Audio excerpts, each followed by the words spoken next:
Hey microclass, my name is Gina Pinson and this is my project on Bacteroides fragilis. So we're going to start by looking at a history of this organism. In 1898, two scientists named Vallon and Zuber first discover and name this microbe. However, its original name was Bacillus fragilis. And in 1919, it actually moved into a genus that was recently created called Bacteroides by two scientists, Castellani and Chalmers. And this microbe throughout the years went through several different name changes, including Fumiformis fragilis and Rostella fragilis. And it finally got its now name in 1974 by Holdman and Moore. And these are the scientists that are also credited with giving it the following taxonomy. So I will let you read through the taxonomy while I tell you a couple of interesting facts about Bacteroides fragilis. This is actually a bacteria that lives in our colon, and most of the time it's very beneficial to us. We live in a symbiotic relationship with it. It helps our immune system. It helps us to prevent becoming inflamed in our intestines. However, if it's leaked into our bloodstream or any of the other surrounding tissues from the stomach, it can become very dangerous and even deadly. And a lot of the times it's antibiotic resistant.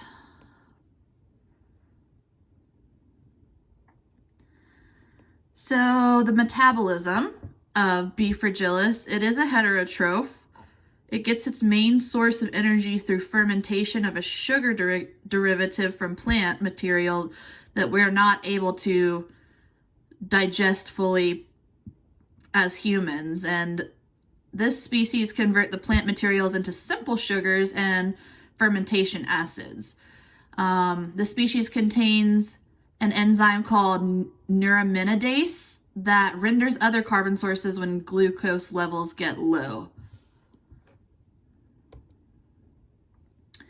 The growth conditions of this species is that it is a strict anaerobe. It has a preferred temperature to grow in of 37 degrees Celsius, which, in Fahrenheit is about our normal body temperature, around 98 or so Fahrenheit. That's where it thrives, and it does have a stress response that will let it survive a couple of days in oxygen, but it will eventually die when it gets exposed to oxygen. So next we're going to talk about the membranes and the cell wall of B. fragilis. It is a gram-negative bacteria, which, as we've learned in class, means it's going to have a thin peptidoglycan layer. It's going to have an outer membrane here and a cytoplasmic membrane here. And this bacteria is going to be rod-shaped and it's non-spore forming. So the specialized structures and molecules.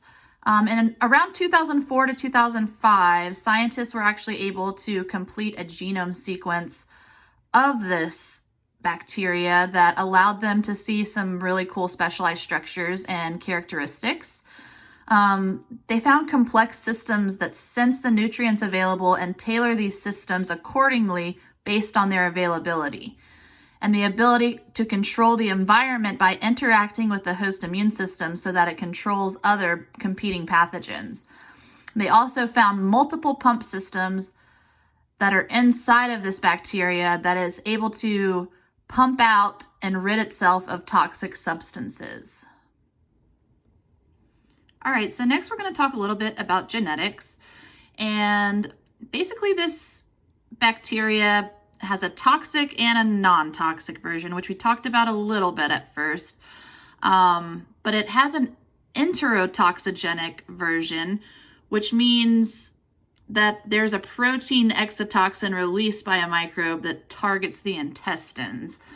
And then there's also, the symbiotic non-toxic version that exists that helps us. So one single DNA strand that's approximately 6,000 base pairs long is what differentiates the toxic from the non-toxic version of this microbe.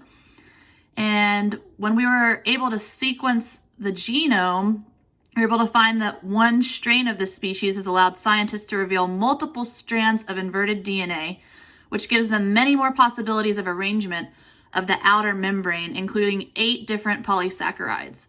And why is this important? Because it confuses the immune system on how to destroy it. And for reproduction, since it is a bacteria, it's going to reproduce via binary fission. But I liked this video that I found on YouTube, and I thought maybe we could all use a little refresher on how binary fission works.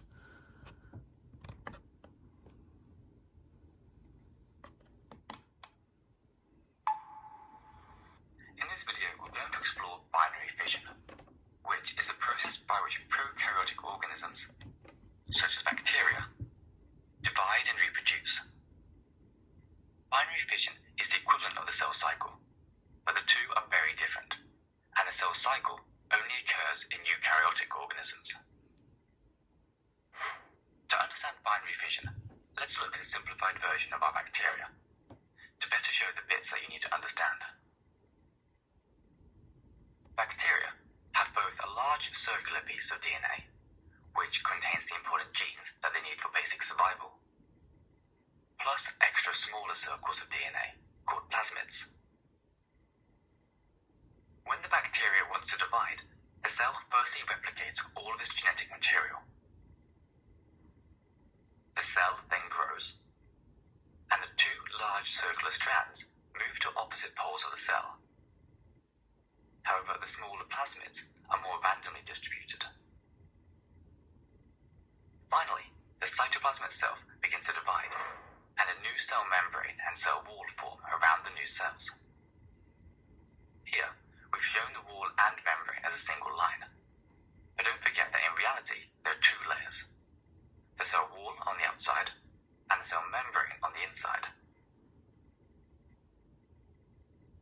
As binary fission is such a simple process, prokaryotes can divide very rapidly, given the right conditions, which generally means a warm environment and plenty of nutrients.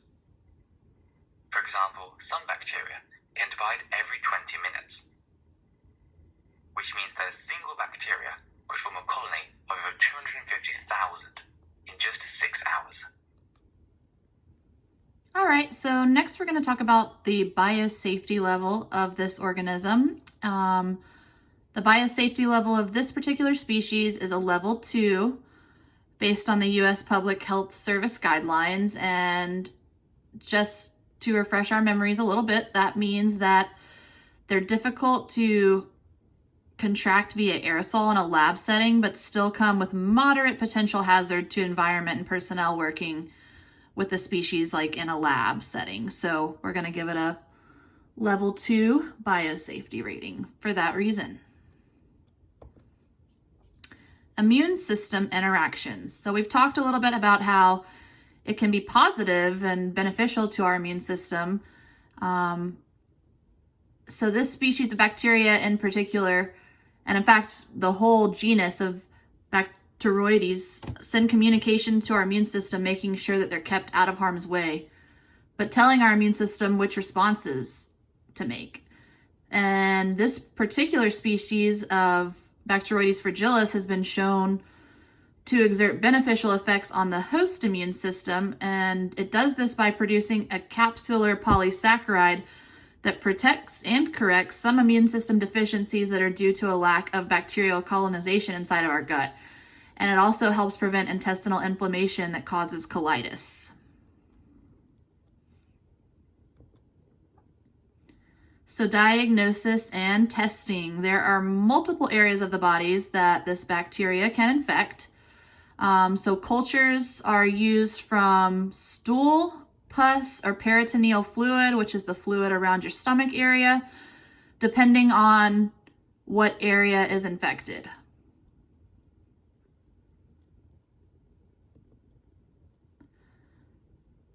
All right, disease transmission. this is not a droplet or airborne bacteria. So you're not going to get this by someone coughing on you or sneezing on you. It has to be transmitted by a displacement of the bacteria. So examples of that would be if you were to have surgery and some of the bacteria moved from your gut into your bloodstream. That would be a displacement of the bacteria, and that could be potentially fatal or very, very dangerous. Another examples are cuts, animal or human bites, and stab wounds or gunshot wounds. So signs and symptoms that you may have this infection are a fever, abdominal pain, deep pain and tenderness of the diaphragm, and chills. Treatment. Treatments include antibiotics and drainage of abscesses. So when we get infected with this, sometimes it can cause a big buildup of pus and it has to be drained. B. fragilis produces beta-lactamase, which means penicillin, which is a beta-lactam antibiotic, will not work on this.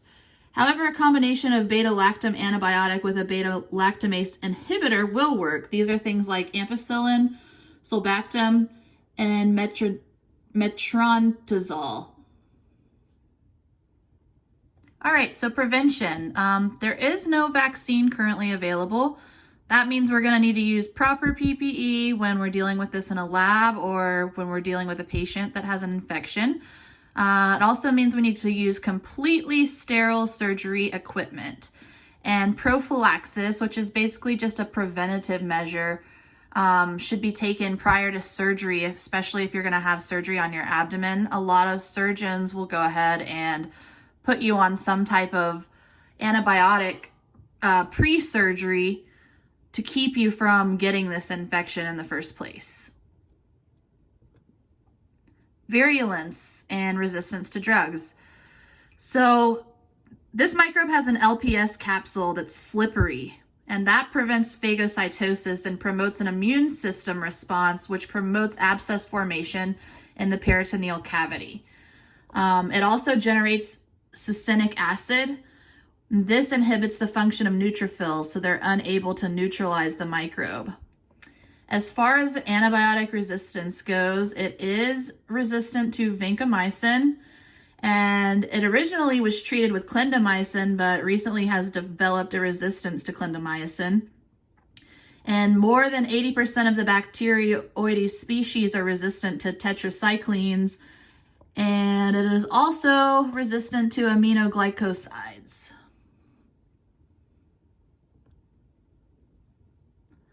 Well, that is it. I hope you all learned something useful, and good luck on your finals, everyone.